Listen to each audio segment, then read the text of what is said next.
बुद्ध के चरणों में श्रद्धा सुमन के फूल अर्पित करता हूं। बाबा साहब डॉक्टर भीमराव अंबेडकर के चरणों में श्रद्धा सुमन के फूल अर्पित करता हूं। माननीय कांसीराम साहब के चरणों में श्रद्धा के फूल अर्पित करता हूं। बहुजन समाज में जन्मे तमाम संतों गुरुओं को, जिन्होंने बहुजन समाज के हित में अपना पूरा जीवन कुर्बान करने का काम किया है, ऐसे तमाम संतों गुरुओं के चरणों में श्रद्धा सुमन के फूल अर्पित करता हूं। सम्मानित साथियों, आज बाबा साहब की जयंती आज पूरे विश्व के कोने कोने में बड़े धूमधाम के साथ मनाया जा रहा है।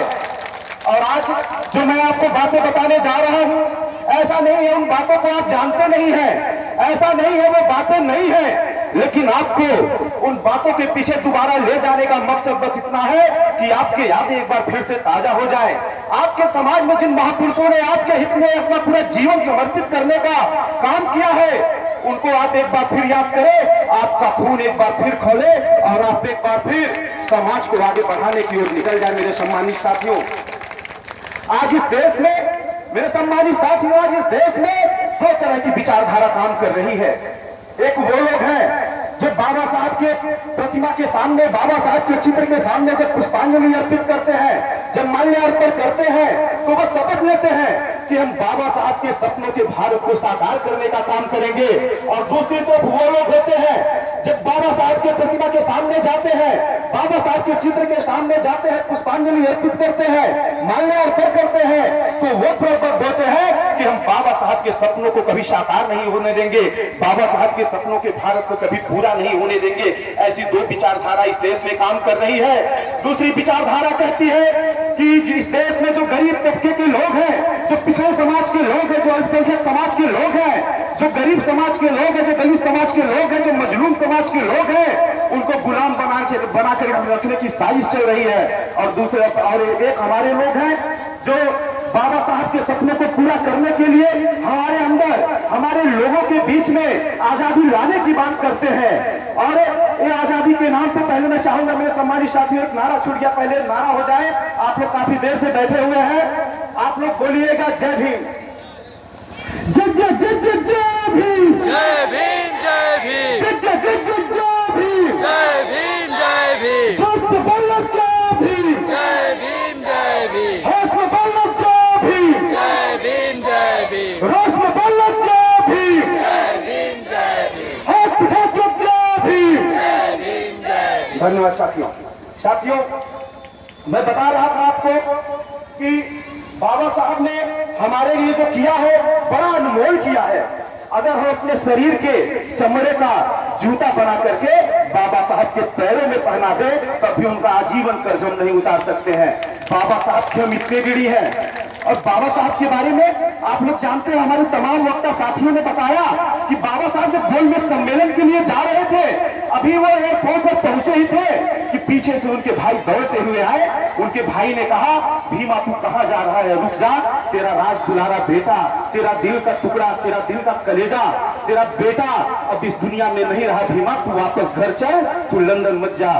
बाबा साहब ने कहा, बड़े भाई, अगर आज मैं लंदन नहीं गया, अगर आज मैं गोलमेज सम्मेलन में नहीं गया, तो आज हमारे इस देश में जो हमारे गरीब तबके के लोग हैं, जो मजलूम समाज के लोग हैं, जो दलित वर्ग के लोग हैं, जो पिछड़े समाज के मेरे बेटे हैं, उन बेटों की गांधी एंड कंपनी निर्मम हत्या कर डालेगी। अपने एक बेटे के लिए इस देश के मैं करोड़ों बेटों की कुर्बानी कभी नहीं दे सकता। बड़े भाई, ऐसे थे बाबा साहब। और साथियों, एक शख्स ने मुझसे पूछा, तुम्हारे समाज के लोगों का इस देश के प्रति क्या योगदान है, तुम्हारे समाज के लोगों ने इस देश के लिए क्या किया है, तुम्हारे समाज में कभी कोई विद्वान पैदा भी हुआ है क्या? मैंने उसे जवाब दिया, मेरे सम्मानित साथियों, आप भी उसे जवाब दीजिएगा। ये बातें मैं हर जगह बताता हूं और आज आपके सामने भी बता रहा हूं। जब इस देश में, जब भारत देश में कभी ज्ञान की बात होती है, तो कहीं ना कहीं हमारे समाज से संदुक ऋषि पैदा हो जाते हैं।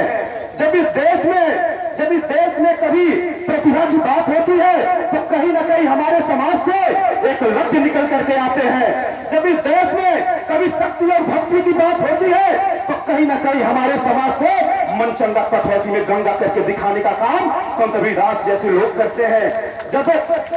जब इस देश में कहीं अच्छा सुशासन व्यवस्था स्थापित करने की बात होती है, जब कानून व्यवस्था स्थापित करने की बात होती है, तो कहीं न कहीं हमारे समाज से सम्राट अशोक और बहन कुमारी मायावती जी अच्छा सुशासन व्यवस्था और कानून व्यवस्था स्थापित करने का काम करते हैं।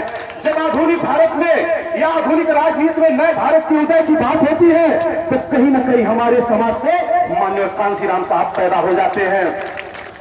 जब 7 समुद्र पार जाकर के जनरल डायर के सीने में गोली दागने की बात होती है, तो कहीं न कहीं हमारे समाज से उधम सिंह पैदा हो जाते हैं। और मेरे सम्मानित साथियों, जब खेलों की बात होती है, तो कहीं न कहीं हमारे समाज से सचिन तेंदुलकर से ज्यादा एवरेज देने वाले विनोद कांबली पैदा हो जाते हैं। और जब देश लेवल पे IAS परीक्षाओं को टॉप करने की बात होती है, देश लेवल की परीक्षाओं को टॉप करने की बात होती है, तो कहीं न कहीं हमारे समाज से हमारी घर की बेटी टीना डाबी बन जाती है।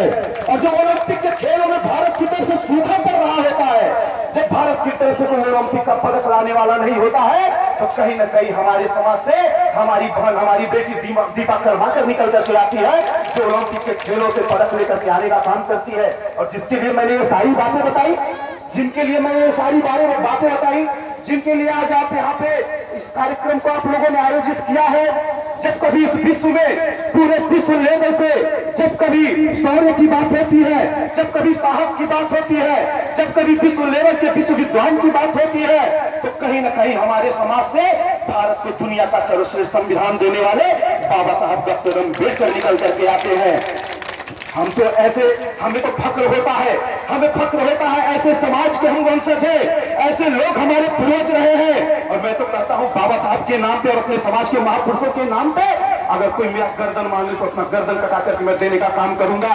अपने महापुरुषों के लिए सदा हम लोग न्यौछावर होने वाले लोग हैं। अपने अधिकारों को आपको समझना होगा, क्योंकि आपको मेरे सम्मानित साथियों मैं बताना चाहता हूं कि आहों से पत्थर पिघलेगा, तुम इस धोखे में मत रहना। आहों से पत्थर पिघलेगा, तुम इस धोखे में मत रहना, कहीं तुम्हें इंसाफ मिलेगा, इस धोखे में मत रहना। माना कि भारत के जर्रे जर्रे में तुम्हारा हक है, माना कि भारत के जर्रे जर्रे में तुम्हारा हक है, पर कोई बुला के देगा, इस धोखे में मत रहना, इस धोखे में मत रहना। मेरे सम्मानित साथियों, दोबारा इस देश में कभी डॉक्टर अम्बेडकर नहीं पैदा होने वाले हैं, उनका इंतजार मत करिए। आपको अपने अंदर से सोए हुए शेर को जगाना होगा। आपके अंदर बाबा साहब डॉक्टर भीमराव अम्बेडकर बसे हुए हैं, आपके अंदर माननीय कांशीराम साहब बसे हुए हैं। आपको पहल करने की जरूरत है, बदलाव होकर के रहेगा, क्योंकि मुद्दत बीती सदियां बीती, जुर्म सहते सहते और शर्म आती है ऐसे हुकूमत को अपना कहते। अंग्रेजों को जो कभी गुलाम हुआ करते थे, आज इस देश में एक बड़ी ताकत के रूप में उभर करके सामने आए हैं। जो अंग्रेजों की कभी दलाली किया करते थे, वो ताकतवर है, तो उसका कारण हम हैं, क्योंकि कहीं ना कहीं हम कमजोर हैं।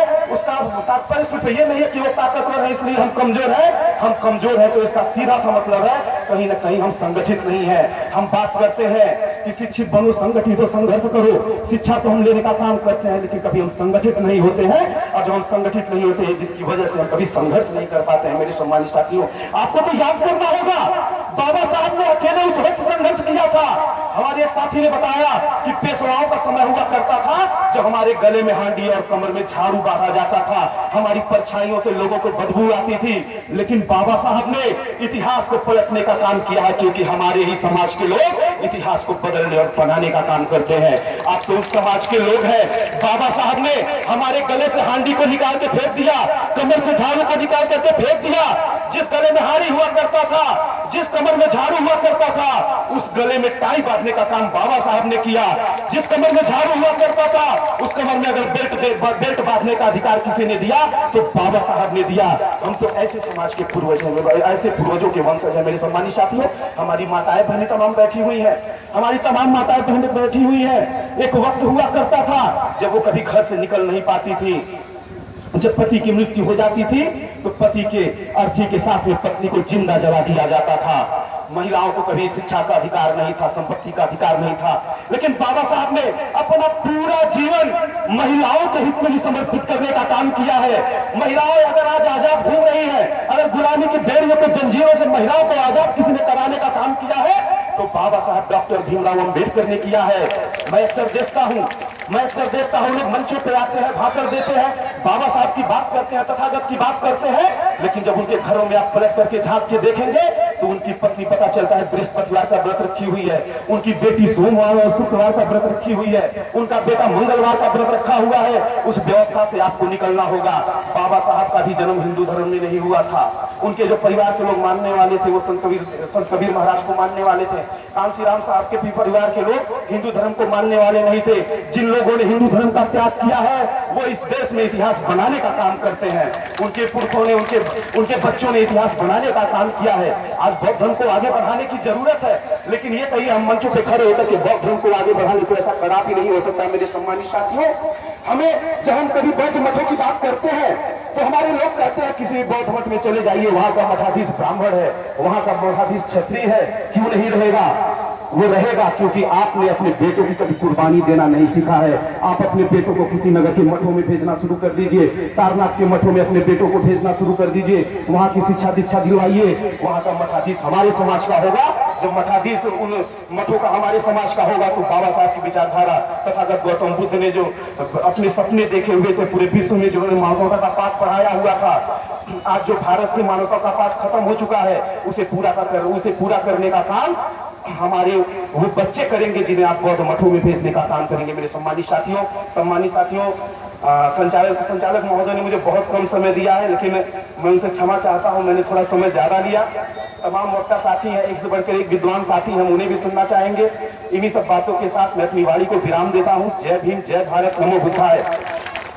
जय भीम, जय भीम, जय भीम, जय भीम, जय भीम, जोश में बोलो जय भीम, जय भीम, जय भीम, होश में बोलो जय भीम, जय भीम, जय भीम, जोश में बोलो जय भीम, जय भीम, जय भीम। जय भीम साथी।